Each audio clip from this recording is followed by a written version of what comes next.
எல்லோருக்கும் வணக்கம். இன்னைக்கு நம்ம திருவள்ளுவரின் சிறப்பு, திருக்குறளின் சிறப்பு, உரையாசிரியர்கள் யார் யாரு? அதுல பரிமேலழகரின் உரையின் முக்கியத்துவம் என்ன? ஆ இத பத்திலாம் பார்க்கலாம். அதாவது பொதுவாவே திருக்குறள் நான் ஏற்கனவே சொன்ன மாதிரி திருக்குறள்ங்கிறது நம்ம நூலுக்கு இட்ட பெயர். அதை திருவள்ளுவர் வந்து நான் திருக்குறள் எழுதுறேன் அப்படின்னு சொல்லிட்டு எழுதல. அதே மாரி திருவள்ளுவர் அப்படிங்கிறது அவருக்கு நம்ம மக்கள் சூட்டிய பெயர் தான் அது. அவருடைய இயற்பெயர் என்ன? அவர் யாரு? எந்த குலத்தை சேர்ந்தவர்? எந்த தொழில் செய்தார்? அவர் எந்த ஊரைச் சேர்ந்தவர்? அவங்க அப்பா, அம்மா யாரு? அவர் என்ன சமயத்தை பின்பற்றியவர்? அவர் எப்படிப்பட்டவர்? அவர் வாழ்ந்த காலம் என்ன? இந்த மாரி எந்த விஷயமுமே நமக்கு தெரியாது. நான் இங்க இந்த 3 சிலைகள் என் பின்னாடி இருக்குன்னு சொன்னேனே, இதுவுமே நம்ம அவருக்கு குடுத்த வடிவம் தானே தவிர, அவர் உண்மையாவே எப்படி இருப்பார்ன்னு யாருக்குமே தெரியாது. அப்படி இருக்கும் பொழுது, அவர் காவியில ஆடை அணிந்தாரா? வெள்ளையில அணிந்தாரா? அவர் பூணூல் போட்டுக் கொண்டாரா? போட்டுக்கொள்ளவில்லையா? இந்த மாதிரியான சர்ச்சைக்குள்ளலாம் போக்கூடாது. பொதுவாகவே அந்த அ 2000 ஆண்டுகளுக்கு முன்பாக இருக்கக்கூடிய கூடிய மரபே சனாதன தர்மத்தை பின்பற்றுபவர்கள் பொதுவாகவே துறவிகள், சந்நியாசிகள், ஆன்றோர்கள், ஞானிகள் இவர்கள் எல்லாருக்குமான உடை காவி தான். அதுல எந்தவித ஒரு ஐயப்பாடும் தேவையில்ல. ஆனா, இந்த சர்ச்சைக்குள்ளலாம் நம்ம போவே வேண்டியதில்ல. நான் சொல்ல வர்றது என்னன்னா, உண்மையாவே திருவள்ளுவர் இதெல்லாம் முக்கியம்னு நெனச்சிருந்தாருன்னா, இத்தன 1330 குறள் எழுதினவருக்கு அவர் வந்து அவர பத்தி அவருக்கு வர்ணிச்சுக்க தெரியாதா என்ன? அதெல்லாம் அவர் முக்கியம்னு நெனைக்கல. அவர் அத முக்கியம்னு நெனைக்காத பொழுது, அதுக்குள்ள நம்ம ஆராய்ச்சி போக்கூடாதுங்கிறது தான் என்னுடைய கருத்து. நம்ம வந்து அதுக்கு முக்கியத்துவம் குடுத்துட்டோம்னா என்ன ஆகும்னா, அறம், பொருள், இன்பம், வீடுன்னு இவர் 4 புருஷார்த்தங்கள பத்தி இவர் விவரிக்கிறத வந்து நம்ம கோட்ட விட்டுருவோம். அதனால நம்மளுடைய கவனம் பூரா திருவள்ளுவர் என்ன சொல்லியிருக்கார் அப்படிங்கிறதுல தான் இருக்கணும். இப்ப நம்மளே ஒரு பெரியவங்க அப்பா, அம்மா வீட்ல இருக்காங்க அப்படின்னா, அப்பாக்கு 3 வேள சாப்பாடு போட்டு, அம்மாக்கு 3 வேள சாப்பாடு போட்டு, அவங்க வைத்திய செலவெல்லாம் பார்த்துக்கிட்டு, அவங்க எல்லாம் அவங்களுக்கு என்ன தேவையோ அன்றாட தேவைகள் எல்லாம் பூர்த்தி செய்து அவர்களுக்கு தேவையான ஆடை அதெல்லாம் எல்லாம் ஏற்பாடு பண்ணி குடுத்து, ஆனா அவங்க சொல் பேச்சு எதுவுமே கேட்கலன்னா, அது நம்ம அவங்களுக்கு குடுக்குற மரியாதையா என்ன? இல்லல்ல. அந்த மாதிரி நம்மளுடைய மூதாதையர்கள் விட்டுச் சென்ற அவர்களுடைய நீதி போதனைகள், இதெல்லாம் நம்ம வந்து போற்றி பாதுகாக்காம, அதன்படி வழி நடக்காம, நம்ம அவர்களுக்கு எத்தன மாலை போட்டாலும் சரி, திருவள்ளுவர் ஆண்டு அப்படின்னு சொல்லி திருவள்ளுவர் கொண்டாடினாலும் சரி, இதுலலாம் அவங்க அவங்க வந்து நிறைவடைய மாட்டாங்க. அவங்க சொல்ற பேச்ச நம்ம எப்ப கேட்கிறோமோ, அப்பதான் அ அவருக்கு நம்ம உண்மையாவே நன்றி செலுத்தும் விதமாக அதுதான் அமையும். எதுக்கு இதெல்லாம் சொல்ல வரேன்? இந்த மாதிரியான சர்ச்சைக்குள்ள போகாம, இவர் என்ன சொல்லியிருக்கார் அப்படின்னு தான் பார்க்கணும். இப்ப இறைவனையே இவர் என்ன சொல்றாரு? கடவுள் வாழ்த்து அதிகாரத்துல என்னென்ன பேர்லாம் சொல்லி இறைவன கூப்பிடுறாரு? ஆதிபகவன், வாலறிவன், மலர்மிசை ஏகினான், வேண்டுதல் வேண்டாமை இலானடி, அ இது இறைவன், தனக்கு உவமை இல்லாதான், அறவாழி அந்தணன், எண்குணத்தான் இப்படியான பெயர்கள்ல தானே சொல்றாரு. அவருடைய இஷ்ட தெய்வத்த வந்து அ பத்தி இங்க இதுல பேசல. அறக்கடவுளுக்கு இப்படியெல்லாம் பெயர் சொல்றாரு. இப்படி உடனே நம்ம என்ன நெனச்சிடக்கூடாது, ஓஹோ! அப்ப வந்து அருவுருவ அ வழிபாட்டுல தான் இவருடைய கவனம் பூரா இருந்திருக்குன்னு. அப்படி இல்ல. அதாவது பொதுவாவே நீதி அ ந போதிக்கக்கூடிய நூல்கள், இது எதுக்குமே வந்து இறைவன நேரடியா அவங்க பெயர் சொல்லி சொல்ல மாட்டாங்க. அது வந்து மரபு. தொல்காப்பியர் சொல்லக்கூடிய நம்ம அந்த காலத்து எந்த நூல் எடுத்துக்கிட்டாலும் சரி, இப்போ உதாரணத்துக்கு அ மூதுரை இது ஔவையாருடைய மூதுரை இருக்கு. அத வந்து நம்ம எப்படி காப்புச்சுவயல் எப்படி ஆரம்பிக்குது? "வாக்குண்டாம் நல்ல மனமுண்டாம் மாமலரால் நோக்குண்டாம் மேனி நுடங்காது பூக்கொண்டு துப்பார் திருமேனி தும்பைக்கே ஆன் பாதம் தப்பாமல் சார்வார் தமக்கு" அப்படின்னு தானே. அதுல அந்த காலத்து மரபே என்னன்னா, நூலுக்கு அ நூலாசிரியர் பெயர் வைக்கலன்னா, அந்த நூலுக்கினுடைய முதல் சொல் எதுல தொடங்குதோ, அதுதான் அந்த நூலுக்கு பெயராகவே அமைந்துவிடும். அதனால தான் மூதுரைய வாக்குண்டாம்ன்னு சொல்லுவாங்க. அந்த மாதிரி தான், இப்ப ஆத்திச்சூடியே நம்ம என்னன்னு சொல்றோம்? "ஆத்திச்சூடி அமர்ந்த தேவனை ஏத்தி ஏத்தித் தொழுவோம் யாமே" அப்படிங்கிறது தான் காப்புச்செய்யுள். அதுல முதல் சொல் ஆத்திச்சூடி. அதனால தான் அத ஆத்திச்சூடின்னு நம்ம சொல்றோம். அந்த வழக்கத்தின் பேர்ல, அ அகர முதல அப்படின்னு வந்திருக்கணும். அ இல்ல அப்படியும் நம்ம சொல்லலாம். அது மரபு தான். நான் எதுக்கு சொல்ல வரேன், இதுல நீதி நூல்கள்ல எதுலயுமே இறைவன நேரடியா சொல்லவே மாட்டாங்க. அதுதான் அவர்கள் பின்பற்றிய மரபு. அதுக்கு நம்ம மரியாதை குடுக்கணும். அதனால கடவுள் நம்பிக்கை இல்லாதவர் திருவள்ளுவர்ன்னு அபத்தமாலாம் அந்த திராவிட அ ஆளுங்க சொல்ற மாரிலாம் சொல்லக்கூடாது. ஏன்னா, இப்ப அந்த காலத்திலேயே ஆசிரியப்பா, கலிப்பா பரிபாடல் தான் இருக்கிறதுலயே பழமை வாய்ந்த, இப்ப நம்ம கையில அ இருக்கக்கூடிய, தங்கக்கூடிய அ நூல்கள்ல பரிபாடல் தான் இருக்கிறதுலயே பழமை வாய்ந்தது. அதுல ஆசிரியப்பா, கலிப்பால தான் பெரும்பாலான நூல்களே இயற்றப் பெற்றிருக்கு. வெண்பா வடிவுல வெறும் அந்த காலத்துல சங்க காலத்துல வெண்பா வடிவுல பொதுவா பாட மாட்டாங்க. அப்படியே இருந்தாலும், அது வந்து இந்த குறள் வெண்பான்னு இது தனியாவே இது வந்து ஒரு ஒரு இந்த மாதிரியாக ஒரு நூல் இதற்கு முன்னும் இல்லை, இதற்கு அப்புறமும் யாரும் செய்யல. அது எல்லாமே திருவள்ளுவருடைய சிறப்பு தான். ஏன்னா, இப்ப நம்ம வந்து இப்ப என்ன சொல்றது? திருவள்ளுவர் எப்படி இருந்தார் அப்படின்னு கேட்டா, நான் ஏற்கனவே சொன்னேன்ல, நான் ஏன் வந்து அம் கன்னியாகுமரியில இருக்கக்கூடிய திருவள்ளுவரை ஏன் இந்த சிலை இது பின்னாடி அ ஒரு வால்பேப்பராவோ அல்லது அந்த புகைப்படத்துக்கு நான் பெருசா ஏன் முக்கியத்துவம் குடுக்கல அப்படின்னா, நான் ஏற்கனவே சொன்ன மாரி சில்ப சாஸ்திரத்தின் மூலமாக இப்படி இன்னன்னாருக்கு இப்படி இப்படி தான் சிலை வடிக்கணும் அப்படின்னு ஒரு முறை இருக்கு. இப்ப உதாரணத்துக்கு அப்பர் சுந்தரர், மாணிக்கவாசகர் கோவில்லலாம் வந்து அவர்களுடைய சிலைன்னா, இவ இன்னார் இப்படித்தான் நிற்கிற மாதிரியும் ஒருத்தர், இன்னொருத்தர் உட்கார்ற மாதிரியும், திருவள்ளுவருக்கு அந்த மாதிரி என்ன முறை இருந்திருக்குன்னா, அவர் கையில ஜெபமாலை இருக்கணும். அப்புறம் அ இது ஓலைச்சுவடி இருக்கணும். அதுக்கப்புறம் சின்முத்திரை இருக்கணும். இந்த மாதிரியாக அ அ விதிகள் இருக்கு. இப்ப நான் ஏன் இந்த படத்த இப்ப இது வந்து மயிலாப்பூர்ல திருவள்ளுவர் கோவிலே ஒண்ணு இருக்கு. அது வந்து 300 ஆண்டுகளுக்கும் மேல பழமை வாய்ந்தது. கோவிலே வந்து அ இப்ப 300 ஆண்டுகளுக்கு முன்னாடி எழுப்பினது. அதுக்கு முன்னாடியே அங்க சிலை இருந்ததாக சொல்றாங்க. அதுலலாம் அவருக்கு வந்து சின்முத்திரை இருக்கும், தாமரை அ மலர் இருக்கும். ஏன் அது தாமரைலாம் வச்சிருப்பாங்கன்னா, எல்லா கடவுள்களுக்குமே தாமரை இருக்கும். என்னன்னா, இப்ப ஒண்ணு இது தாமரை கண்ணான் அப்படின்னு சொல்லுவாங்க. இல்லாட்டி இது பாத தாமரை, இதய கமலம் இது எல்லாமே தாமரைய தான் குறிக்கும். ஏன்னா, அது வந்து காருண்யத்தின் அடையாளம். அதனால ஒரு கருணை நம்ம மக்களின் மீது கருணை கொண்டதுனால திருவள்ளுவர் இதை இயற்றினார் அப்படிங்கிறது நம்மளோட நன்மைக்காக அத செஞ்சிருக்கார் அப்படிங்கிற ஒரு ஒரு சிம்பாலிசம், ஐகானோகிராஃபி என்ன வேணா சொல்லிக்கலாம். அந்த மாரிலாம் இருக்கும். இப்ப இந்த பக்கம் இது இங்க மேல இருக்கக்கூடிய திருவள்ளுவர். இது வந்து முதல் முதல் திருக்குறள் அச்சிடப்பட்ட பொழுது, அவர் வந்து என்ன மாதிரியாக அச்சுல இருந்தார்ங்கிறது அங்க மேல உள்ளது. இதுல திருவள்ளுவ நாயனார்ன்னே அந்த காலத்துல அவர எல்லாருமே போற்றி பாராட்டினாங்க. ஏன்னா, சைவ சித்தாந்த கொள்கைகள் முழுக்க முழுக்க திருக்குறள்ல இருக்கு அப்படிங்கிற நாயனார் ஸ்தானத்துல அவர எல்லாரும் வழிபட்டாங்க.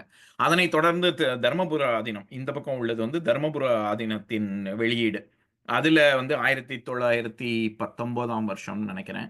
அதுல வந்து இந்த மாதிரியாக அவருக்கு வந்து ருத்ராட்ச மாலை இருக்கு, பூணூல் இருக்கு, ஓலைச்சுவடி கையில வச்சிருக்காரு. முதல்ல எழுதுகோலே வச்சு நம்ம திருவள்ளுவர வந்து அடையாளப்படுத்தக்கூடாது.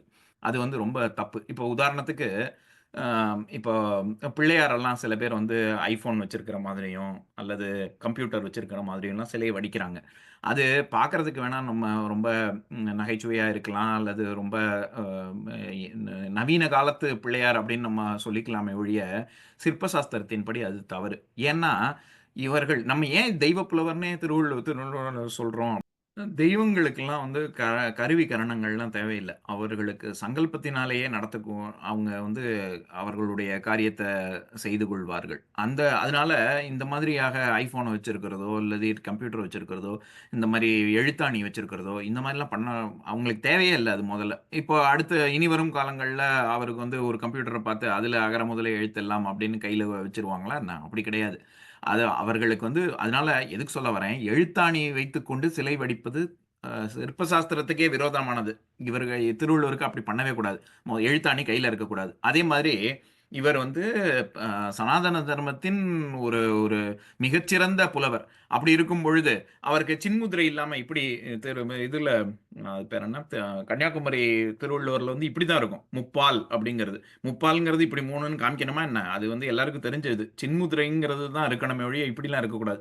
அதனால தான் நான் அ அ அந்த புகைப்படத்துக்கு நான் பெருசா மரியாதை குடுக்கறதில்ல. எதுக்கு இதெல்லாம் சொல்ல வரேன், இப்ப அறம், பொருள், இன்பம், வீடு அவர் வந்து எல்லாரும் 4 புருஷார்த்தங்கள் இருக்கு. ஆனா இவர் வந்து தர்ம, அர்த்த, காம, மோக்ஷ அப்படின்னு மோட்சத்த பத்தி சொல்லல. அதனால திருவள்ளுவர் மோட்சத்தெல்லாம் நம்பல. கடவுளையே நம்பலன்னு சொல்றாங்க. அதெல்லாம் ரொம்ப மிகப்பெரிய தவறு அது. அறம், பொருள், இன்பம், வீடு. அதுல வீடுங்கிறத சொல்லவும் முடியாது, சொன்னா புரிஞ்சுக்கவும் முடியாதுங்கிறதுனால தான் அத வந்து தவிர்க்கிறாரே ஒழிய, எவ்வளவுதான் சொன்னாலும் இன்னும் அது வந்து ஈடு இணையே ஆகாது. அதனால அவர் தவிர்த்து விட்டாரே ஒழிய, இது வந்து ஏதோ சமஸ்கிருதம், தமிழ், வட இந்தியா, தெற்கு அல்லது வடமொழி, தமிழ் இந்த மாதிரியான ஒரு பாகுபாடு, பேதங்கள்லாம் அவர் காலத்துல இருந்ததும் கிடையாது. இப்பயும் இருக்கிறது கிடையாது. அதை வச்சு வெறும் அரசியல் தான் பண்றோமே ஒழிய, அது உண்மை கிடையாது. எதுக்கு இதெல்லாம் சொல்ல வரேன்? நம்ம அவர் காலத்துல எப்படி வாழ்ந்தார், அவர் என்ன பண்ணினார் அப்படிங்கிறத, அவர் என்ன பொருள்ல அதை கையாண்டார் அப்படின்னு சொல்லக்கூடிய ஒரே உரையாசிரியர் பரிமேலழகர் ஒருத்தர் தான். அதாவது 10 உரையாசிரியர்கள் சொல்லுவாங்க. அக்கால உரையாசிரியர்கள். அத வச்சு ஒரு வெண்பாவே இருக்கு. அத படிக்கிறேன் கேளுங்க. தருமர், மணக்குடவர், தாமதத்தர், நச்சர், பரிமேலழகர், பரிதி, திருமலையர், மல்லர், கலிப்பெருமாள், காளிங்கர், வள்ளுவர் நூற்கு எல்லையுரை எழுதினோர் அப்படின்னு. இதுல கலிப்பெருமாள், பரிதியர், காளிங்கர் இவர்களுடைய உரையில மேற்கோள்லாம் இருக்காது. அதே மாதிரி மணக்குடவர் உரையில பொருள் வேறுபாடெல்லாம் இருக்கும். திருவள்ளுவர் என்ன பொருள் சொல்றாரோ அந்த பொருள்ல இவரோட உரையில இருக்காது. இதன் காரணமாக பரிமேலழகர் உரை தான் ரொம்ப சிறப்பாகவும் இன்று வரையும் பலராலும் பாராட்ட கூடிய விதத்துல அமையக்கூடிய உரை. எதுக்கு இதை சொல்ல வரேன்? இப்போ உதாரணத்துக்கு புணர்ச்சி மகிழ்தல் அப்படிங்கிற அதிகாரத்துல 3வது குறள், தாம் வீழ்வார் மென்தோள் துயிலின் இனிதுகொல் தாமரை கண்ணான் உலகு அப்படின்னா, எல்லாருமே அவர் மணக்குடவராக இருக்கட்டும், எல்லோருமே அவங்க எப்படி உரை செய்திருக்காங்கன்னா, இந்த தலைவியினுடைய தோளுக்கு நிகராக தாமரை கண்ணன், அதாவது விஷ்ணுவோட வைகுண்டம் இருக்குமா அப்படிங்கிற மாதிரி எழுதியிருக்காங்க. பரிமேலழகர் ஒருத்தர் தான். அதுக்கு நான் அந்த அவருடைய உரையை படிக்கிறேன் கேளுங்க. நிரதிசைய இன்பத்திற்குரிய நீ இச்சிற்றின்பத்திற்கு இணையாதல் தகாது என்ற பாங்கற்கு தலைவன் சொல்லியது அப்படின்னு தான் ஆரம்பிக்கிறாரு. அப்படின்னா என்ன? நீ வந்து இந்த சிற்றின்பத்தில் மயங்காதே, நீ வந்து ஒரு பேரின்பத்திற்கு உரித்தானவன் அப்படின்னு சொல்லி தான் தொடங்குறாரு. அது மட்டும் இல்லாம அவர் ஏன் அதுக்கு காரணமும் சொல்றாரு. இது இது அது என்னால முடியாது, வைகுண்டம் என்னால முடியாது அப்படின்னு தலைவன் நினைக்கிறான்னு சொல்றாரு. அதையும் படிக்கிறேன் கேளுங்க. ஐம்புலன்களையும் நுகர்வார் என்னும் பெயர் அவாய் நிலையான் வந்தது. இப்பெற்றித்தாய துயிலை விட்டு தவ யோகிகளான் வருந்த வேண்டுதலின் எம்மனோருக்கு ஆகாது அப்படின்னு சொல்றாரு. என்னும் கருத்தால் அப்படின்னு மேற்கொண்டு போகுது. எதுக்கு சொல்ல வரேன்? அவர் என்ன சொல்ல வராரு? தவயோகிகள் ஐம்புலன்களையும் அடக்கிக் கொண்டு எப்படி இது வைகுண்டத்தை அடைகிறார்களோ அது என்னால முடியாதுன்னு சொல்லி அதுக்கப்புறம் இதை சொல்றாரு. என்னால இது இது இது இவ்வளவுதான் முடியும் அப்படின்னு அவன் தலைவன் நினைப்பதாக இவர் சொல்றாரு. இந்த மாதிரியாக வித்தியாசங்கள்லாம் இவர் அப்படின்னா என்ன அர்த்தம்? பேரின்ப வீட்டுக்கு இணையா எதுவுமே கிடையாதுன்னு தான் திருவள்ளுவரும் கருதுறாருன்னு அர்த்தம். இந்த மாதிரியான வித்தியாசங்கள்லாம் பரிமேலழகர் ஒருவர் தான் நமக்கு கோடிட்டு காமிக்கிறாரு. அதனால இப்போ உதாரணத்துக்கு சரி, அப்ப நம்ம இக்கால உரையாசிரியர் அந்த காலத்துல மணக்குடவரே அந்த மாதிரினா, இக்கால உரையாசிரியர்கள் மு வரதராஜன் அப்படின்னு சொல்லி அவர் முனைவர் பட்டம் பெற்றவர்னு நினைக்கிறேன். அவர் வந்து தென்புலத்தார் தெய்வம் விருந்தொக்கல் தான் என்றாங்க ஐம்புலத்தார் ஓம்பல் தலை அப்படிங்கிறதுக்கு தென்புலத்தார்னா பித்ருக்களை தான் சொல்றாரு. அப்படி இல்லாம தென்புலத்தார்னா தென்புலத்தார் அப்படின்னு உரை சொல்லியிருக்காரு. இந்த மாதிரிலாம் தப்பு. இப்ப நம்ம என்னன்னு விளக்கணும், அதுக்கு நமக்கு உடன்பாடு இல்லைன்னா அப்ப நம்ம உரை செய்யக்கூடாது. அதனாலதான் இவரு உவே சாமிநாத ஐயர், நம்ம தமிழ் தாத்தான்னு சொல்லக்கூடியவர், அவர் வந்து தியாகராஜ செட்டியாரை ஒரு முறை காவேரி பாலத்தின் கீழே அவர் பார்க்கும் பொழுது, நீங்க வந்து நீங்க ரொம்ப படிச்சவங்க, அடுத்து இனிவரும் தலைமுறைகளுக்கு நீங்க விட்டு செல்ல வேணாமா? அதனால திருமுறைகளுக்கெல்லாம் 12 திருமுறைகளுக்கும் நீங்க உரை செய்தா நல்லா இருக்கும். நீங்க செய்யுங்களேன் அப்படின்னு சொல்லி தியாகராஜ செட்டியார் கேட்டிருக்காரு. அவர் அதுக்கு உவே சுவாமிநாத ஐயர் சொல்லியிருக்காரு, இன்னொரு முறை நீங்க இந்த மாதிரி என்கிட்ட விண்ணப்பம் வச்சீங்கன்னா நான் காவேரி ஆற்றிலேயே விழுந்து உயிரை விட்டுருவேன் அப்படின்னு சொல்லியிருக்காரு. ஏன் அப்படி சொல்றாருன்னா, அவர் அவர் வந்து அவர் உவே சுவாமிநாத ஐயரை விட நம்மெல்லாம் ஓலைச்சுவடிகளோ அல்லது தமிழ் மேல நமக்கு பாசமோ பற்றோ அல்லது புரிதலோ இருக்குன்னு நம்ம சொல்லிக்க முடியுமா என்ன? அப்பேற்பட்டவரே அவர் என்ன நினைக்கிறாரு, நம்ம இந்த மாதிரியாக பக்தி இலக்கியத்துக்கெல்லாம் நம்ம உரை செய்யணும்னு சொன்னோம்னா, நம்ம வந்து ஒரு we are doing only an injustice. அதாவது நம்ம நேர்மையா ஒரு அவங்க என்ன அர்த்தத்தோட பாடினாங்கங்கிறது அவருக்கும் சிவபெருமானுக்கு மட்டும்தான் புரியும். மத்த யாருக்கும் தெரியாது. நம்ம என்னதான் உரை சொன்னாலும் புரியாது. அப்பேற்பட்ட ஒரு ஒரு நியாயம், தர்மம் அவர்களுக்கு வந்து அவ்வளோ நேர்மை இருந்தது அந்த காலத்துல.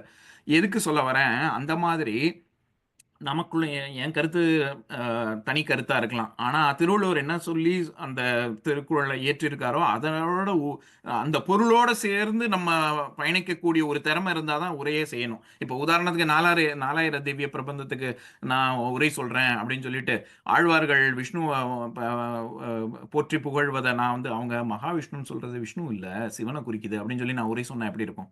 அந்த மாதிரியாக அவங்க முதல்ல சைவத்துக்கும் வைணவத்துக்குமே சண்டை கிடையாது. அதுவே வந்து அ நம்மளுடைய புரிதல் தப்பா இருக்கு. இப்ப ஆழ்வார்கள்லயும் அவங்க வந்து சிவலிங்கத்த பார்த்தாங்கன்னா, அதுலயும் அவங்களுக்கு விஷ்ணு தான் தெரிவாங்க. அந்த மாதிரி இது நாயன்மார்கள்ட்ட போயி அவங்க வந்து பள்ளிகொண்டுள்ள பெருமாள பார்த்தாங்கன்னா, அதுலயும் சிவன் தான் தெரிவாங்க. அவங்களுடைய பார்வையில எந்த கோளாறும் இல்ல. கோளாறு பூரா நம்மள்ட்ட தான் இருக்கு. அதனால இந்த மாதிரியான ஒரு ஒரு நமக்குள்ள ஒரு அழுக்கெல்லாம் வச்சுக்கிட்டு, அதெல்லாம் திருவள்ளுவர் மேலயும், பரிமேல் அழகர் மேலயும் பூசக்கூடாது. அதுக்காக சொல்ல வரேன்.